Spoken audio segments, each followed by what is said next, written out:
Welcome to the lecture on linear measurements 2. Last lecture we saw floating micrometer for measuring the screw threads. So, today we will see micrometer instruments and we will see also slip gauges. We had the basic in the last lecture. So, let us try to solve a problem. A screw gauge with a pitch of 0.5 millimeter. Pitch is, this is called as a pitch, right? Two consecutive threads, this is called pitch P, right? Pitch is 0.5 millimeter and a circular scale with 50 division is used to measure the thickness of a thin sheet of aluminum. Before starting the measurement, it was found that when the two jaws of the screw gauge are brought in contact, the 45th division coincides with the main scale line. There is a error, and that the 0 of the main scale division is barely visible. What is the thickness of the sheet if the main scale reading is 0.5 millimeter and the 25th division coincides with the main scale line? So, the lesson of this problem is, before trying to take any measurement using any instruments, dial it to 0, see whether you get 0 in the ground state, or before the start of the measurement, when everything is put screw gauge, just make both the jaws come close to each other and see whether the 0 divisions are matching. If it is not so, there is a error. So, this error first we will try to avoid, or the other way around is, you try to know the error and when you get the final answer, subtract it from the final answer and then you get the correct answer. So, but please try to do 0 dialing before start measurement. Okay. So, let us solve. Least count, which is LC, is nothing but pitch by number of divisions on circular scale.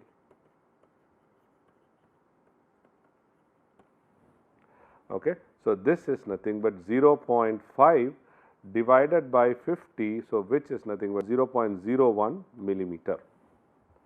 So, the negative or the error, negative 0 error is nothing but minus 5 times into LC. So, which is nothing but minus 5 into 0.01, which is minus 0.05 millimeter. Okay. Now, the measured value is main scale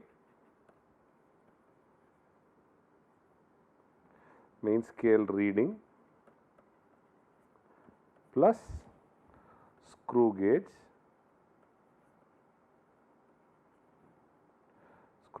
reading minus the error, the initial error whatever we had. So, this is, or I can, if you want to be more specific, we call it as 0 error. Okay.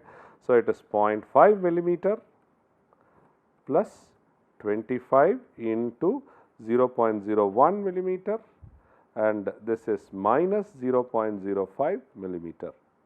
So, the answer is going to be 0.80 millimeter. This will be the thickness of the sheet. Let us try one more problem. In a screw gauge, the 0 of a main scale coincides with the 5th division of a circular scale. The circular scale division of the screw gauge are 50. It moves 0.5 millimeter on the main scale in one rotation. The diameter of the ball is what? So, the least count LC of the screw gauge is equal to pitch by N. We saw the formula. So, this is nothing but 0.5 divided by 50, which is nothing but 0.01 millimeter. The dia of the ball is equal to 2 into 0.5 millimeter, okay, plus 25 minus 5 into 0.01 millimeter. So, which is nothing but 1.2 millimeter. Okay. So, this is the diameter of the ball. Next, let us move on to slip gauges, also called gauge blocks, can counter some of the limitations such as wear and tear, which can lead to the accumulation of errors in measurement within a short time. Slip gauge is basically, if you see, it is a end measurement rather than a linear measurement. The origin of gauge blocks can be traced in 18th century in Sweden, where gauge sticks were found to be used in the machine shop. However, in modern days, slip gauges or gauge blocks owe their existence to the pioneering work done by Jackson, a Swedish armory inspector. Therefore, the gauge block is sometimes called as Johannesson's gauge. So, this is a typical slip gauge block. So, here you see it is as I told you, it is end measurement. So, you will have 60 millimeters, 30 millimeters, 20, 10 and 9. So, if there is a value, suppose if the value is 79.00 millimeter, you have to make 79.00 millimeter. Then what we do is, so if it is to be 89, or you try to, instead of 20, you try to take a 10. If it is 79, take 60, take 10 and 9. So, now 3 blocks are taken, and these 3 blocks, they are attached or they are placed one above each other. When they are placed one above each other and we are looking forward for micron accuracy, then there should not be any gap between these gauge blocks. Okay. So, now what you do? You made these gauge blocks, pick up the values whatever you want, and then you start solving it. So, you accumulate it, and now what have you done? You have made 3 end gauges. So, if you want to take a measurement, this will be perfectly measurable in terms of height. So, this is gauge 1, gauge 2 and gauge 3, 60, 10, 70, 9. Okay. So, gauge blocks, shapes, grades and size. There are several grades, like the grades we had in surface plates. Here also you will have grades and sizes. The slip gauges are available in 3 basic shapes: rectangle, square with a center hole and a square without a central hole for various applications. So, what we showed you was a rectangle type. Rectangle type is the most commonly used, since they are most convenient where space is restricted and excess weight is to be avoided. Square slip gauge have larger surface area and lesser wear rate. They also adhere better to each other when rung together. Rung is an operation. So, rung means what we do is, we try to take a block, we try to take another block, right. This is gauge 1 or a block 1, this is block 2. Then what we do is, we try to place G1 and then we try to place G2 on top of it, and then what we do is, we try to swivel it at about its center line, and then G1 and G2 are made one above each other. So, first it is allowed to slide and place, and then what we do is slide and place it perpendicular. So, then G2 is rotated in such a way G2 and G1 are aligned. So, this process of sliding and rotating is called as ringing operation or rung. The square block with center hole permits the use of tie rods, which ensures the build-up slip gauges do not fall apart. Tie rods are basically there is a rod in between, and the extreme ends you have 2 nuts or 2 spacers or 2 stoppers. The slip gauges are classified into grades depending on their guaranteed accuracy: grade 2, grade 1, grade 0, grade 00 and calibration grade are some of the 5 grades of slip gauges. Grade 2 is generally used in the workshop. Grade 1 is generally used in the tool room. Grade 0 is used in inspection grade slip gauges. Grade 00 is kept in the standards room and is used for inspection and calibration of high precision only. Calibration grade is a special grade which is the actual size of the slip gauge stated on a special chart supplied with the set of slip gauges. So, this is at the shop floor, operator works, then it is taken to a tool room, then the tool room is getting calibrated at a higher end either inside the factory or in the city somewhere or in the state. Then it is taken to the standard, like last time when we discussed, I was trying to tell this is district level, this is state level and this is country level, and this is a special type which is used. So, these are the 5 grades of slip gauges which are used in real time. So, the gauge blocks, grades and size, the slip gauges are available in a standard set both in metric and inches. Even today inches are used in a big way in certain part of the world. So, that is why we still have both metric and inches. In metric, set of 31, 48, 56 and 103 pieces are available. So, what are these pieces we are talking about? These are the pieces 1, 2, 3, 4, 5, these are the pieces. So, you can have more, like you can have 103 pieces, 56, 48 and 31. So, when we say 103 pieces, so that means to say here you can go to the second decimal or third decimal accuracy while building these slip gauge blocks for a required height. So, for instance, the set of 103 pieces consists of the following: one piece of 1.005 millimeter. So, you see to the third decimal accuracy you can build. When we talk about 49, it ranges from 1.1 to 1.49. So, it is do the second decimal. When you reduce it further down in steps of 0.01 millimeter.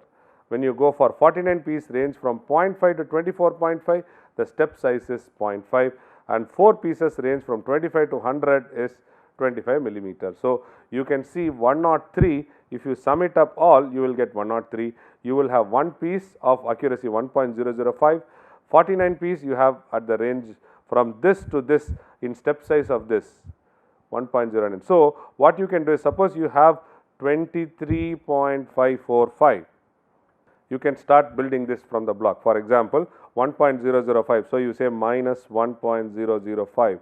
So, now it is 23.54 left to you for building. So, this is gauge 1. Next what I will do is, I will try to kill this. So, I will try to take maybe if it is 1.04. So, now gauge 2 block is there. So, I will do 23 it becomes 22 and this becomes 21.500. So, then I take 21.500, I minus it by 1.500, so I get 20. So, this is gauge 3, and then finally, I have directly a block of this gauge 4. So, this is 0, 0, 0, 0, 0. So, this is gauge 4. So, now with 4 gauge blocks, so gauge 4, gauge 3, gauge 2 and gauge 1, I could build up, this is 23.545 millimeter. So, what is that? To one accuracy of micron, I am able to get the slip gauges done. I am able to build the height. Now, with this height, what I can do is, I can take it to a screw gauge, I can take it to a vernier, I can take it to height gauge, find out what is this height, find out what is that height. Now, I have converted an end measurement into a linear measurement or another end measurement. So, that now I make sure whatever I measure in this instrument is perfect. And this is how is the calculation we try to remove or we try to work to choose the gauges. Ringing of a slip gauge. Ringing is a phenomena of adhesion of two flat and two surfaces when they are brought in close contact with each other. The force of adhesion is such that the stack of set of blocks will almost serve as a single block. And interestingly, as a check, what people say is, after you rung slip gauges, you have to turn it upright and see whether the slip gauges fall down or not. So, it has to be a perfect contact without any glue and can be handled and moved around without disturbing the position of the individual blocks. If the surfaces are clean and flat, the thin layer of film separating the block will also have negligible thickness. This means that stacking of multiple blocks of known dimension will give the overall dimension with minimum error. Because if I want 23.545, getting a block of one block of this is next to impossible. And second thing, if I want to build several of these combinations, then it is like a modular concept which is used in building up the block. And in fact, it is a modular concept which is used way back in inspection itself. So, this is what is the ringing. As I said, you have gauge 1, gauge 2, first we slide, we apply pressure and we slide, so it is becoming perpendicular, then we rotate it and then we put it one after the other. So, this is G2, this is G1, so G2, G1, now G1 is inside and G2 both are aligned. So, this we discussed prior. So, how are these manufacturing of slip gauges done? So, the slip gauges, whatever we talk about, individual gauges should be as flat as possible. It should not have any undulation on the surface. First of all, the roughness should be good, the straightness should be good, which is a 2D parameter. Roughness 1D, straightness is also 1D. So, then we try to talk about something called as flatness. The flatness is a 3D parameter. So, here we try to talk about two flat planes up and down, they should be as flat as possible. We talk about accuracy of 1 micron. Manufacturing slip gauges to the highest degree of accuracy and precision is one of the major challenge for mechanical engineers. They have the accuracy, flatness, parallelism and surface quality has to be maintained. International claimed methods are the one recommended by United States Bureau of Standards and the German Zeiss method. In India, NPL has the standard wherein which they make the slip gauges or they calibrate the slip gauges what is manufactured and they maintain the standards in India. Calibration of slip gauges are calibrated by direct comparison with calibration grade gauge using a comparator. So, what is that is, you have made your stack ready here, then you have made the calibrated grade, and here between these two they put a comparator. This comparator can be a mechanical, can be light, anything. Using a comparator they check whether both the heights are okay. The slip gauge needs to be calibrated at regular intervals. That means to say any measuring instrument has to be calibrated at regular intervals. Since even a slightest worn out of the slip gauge can create a havoc in the quality, NPL has recommended schedules for calibrating the slip gauges at different levels. A slip gauge set with 87 as under is available. So, here is a numerical problem which we wanted to solve. So, here you can see there is number of blocks between this range to this range is 0.001 step, you have 9 blocks, 1.1 to 1.49 in the step size of this you have 49 blocks, 0.5 to 9.5 you have 0.5, step size of 0.5 you have 19 blocks, and then finally you have 1. So, now what we are trying to do is we are trying to build slip gauges for 29 point. So, we are trying to build slip gauge for 29.758. Okay. So, if you go back to the sum 0.08 you have 9 blocks. Okay. So, what I do is I try to take, so first I try to take 29.578 and then I subtract 1.008. So, I get 28.750. Then I try to take, so here if you see here I have a choice of 1.25 in the next step. So, I try to take minus 1.250 next gauge. So, this is gauge 1, this is gauge 2, slip gauge 1, slip gauge 2. So, then I have 27.500, right. So, then what I do is in this select, so I have 7.5 will be the next one I subtract. So, I get 20,000, then finally I take 20,000 and this is 0. So, I have gauge 3 and gauge 4. That means to say I would first put 20, this is gauge 4, then I put 7.5 gauge 3, then I put 1.25 gauge 2 and I have gauge 1. So, this entire height is now 29.758. I have used ringing of the gauges to get this proper alignment. To build gauge for, next was build slip gauges for 46.635 so millimeter. So, you have to look at the box, you have to look at the steps here available, and then you have to pick whatever is there in the box, you just have to pick with the latest one. So, what it will be is 46.635. So, first I will put 1.005. So, I get 45.630, then I subtract 1.130. So, I get 44.44. Then what I do is I subtract 4.500. So, then I get a block of 40, then I subtract 40, I can get it done. This 40, if it is available, you try to do it 40 directly, or you can do it as 20 and 20. So, that you are based upon what is available in your box, you have to pick these gauges and then start solving it. So, finally, we get 1, 2, so 1.05, 1.13, 4.5 and 40. You can try to assemble and then try to get the answer for it. So, let us try one more sum. A dimension of 57.895 millimeter is required to be a set with the help of a slip gauge as accurately as possible. Two sets of M45 grade 0 and M112 grade are available. Okay. The ranges are the ranges and the number of pieces in each set are given below. So, this is for grade 0 and this is for grade 2.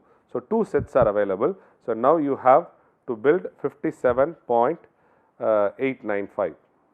So, the permissible error is in 1 by this thing units in a mean length of grade 0 and grade 2 are stated. These are the grades, these are the errors which are set. Determine the set you will select and the range of the dimension set with the selected set. So, here these are the lengths and here is the units which is permissible error which is given, and the grades are also given here. So, if we have to solve, so now M45, so it is 557.895.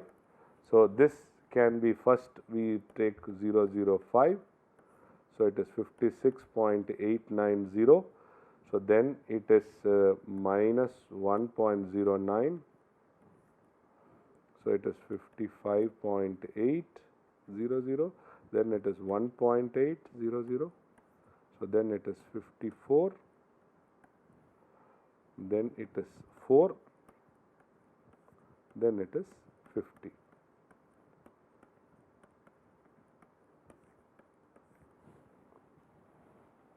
Okay.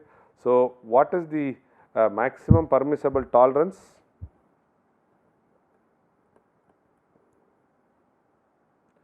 Maximum upper tolerance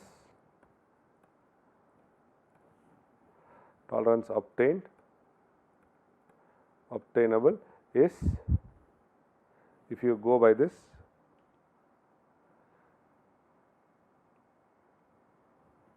obtainable tolerance is 10, and when it falls between these two ranges 20 to 60, it is plus 15.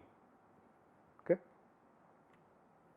So, the maximum tolerance is 10 plus 10 plus 10 plus 10 plus 15. Okay. So, now it is, this is equal to 55. So, now what they have said is, they said each division is 1 by 100,000. So, which is nothing but 0.00055 millimeter. Okay.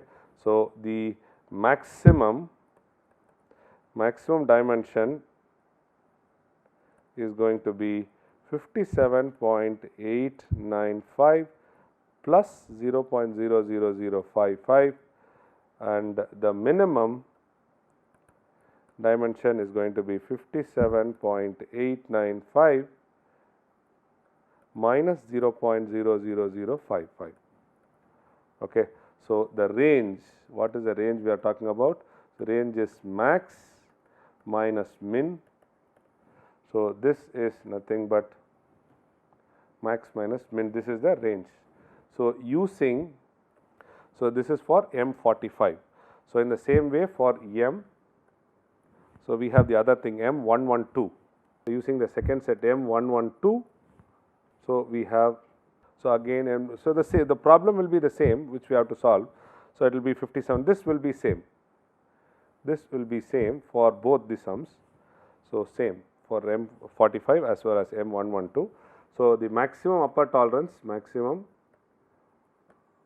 tolerance will be 50 plus 50 plus 50 plus 80, which is 230.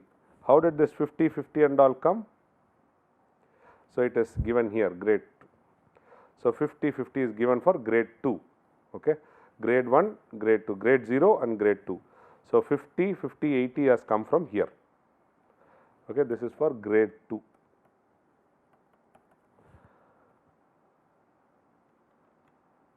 So, 230. So, now the 230 we will multiply. So, the upper tolerance, so that is 230 into 1 by 100,000, which is 0.0023 millimeter. So, the maximum lower tolerance, upper lower tolerance will be 20 plus 20 plus 20 plus 50, which is 110. So, that is 110 into 100,000, which is 0.0011 millimeter. So, the maximum dimensions in this grade M112 will be 57.895 plus 0.0023, and which is nothing but 578973 millimeter, and the minimum dimension is going to be 57.895 minus 0.0023, which is nothing but 57.8939 millimeter. So, the range is going to be, range is nothing but max minus min. So, it is 57.8973 to 57.8939 millimeters. Okay. So, it is clear. What is clear? So, what is the range? So, you have 0.005 and this. So, if I want, this is for grade 2 M112, and the previous range will be, range for the previous whatever we solve is 57.89445 to 57.89555 millimeter. This is for grade, this is for grade 0 M45. So, now you can say the answer. So, it is clear M45 should be selected for more accuracy as compared to grade 2 of M112. So, like this you can expect problems in the examination. So, slip gauge is used for linear measurement. This linear measurement, line measurement is good, but end measurement gives you more accuracy. So, we are using slip gauges to build up the blocks to the required dimension and then try to find out the height measurement or the length measurement. So, to recapitulate, what all did we see in the linear measurement chapter? First we saw the introduction, then we saw various guidelines. So, this is very important guidelines: readability, reliability, repeatability, precision, accuracy, all these things we saw. Then and then coinciding, the axis should coincide with the measured component. Then we saw about surface plate, we went for a V block was something like this. So, we put a circular one and then you can try to measure the height. So, V block, then we saw various graduated scales, then different scaled instruments, then vernier caliper, micrometer, height gauge, and then finally we saw use of slip gauges. So, I would like to give a small assignment to our friends. So, let us try to take a screw. Okay. So, this screw, we wanted to find out the dimension of a screw. Okay, so you will have a counterpart also.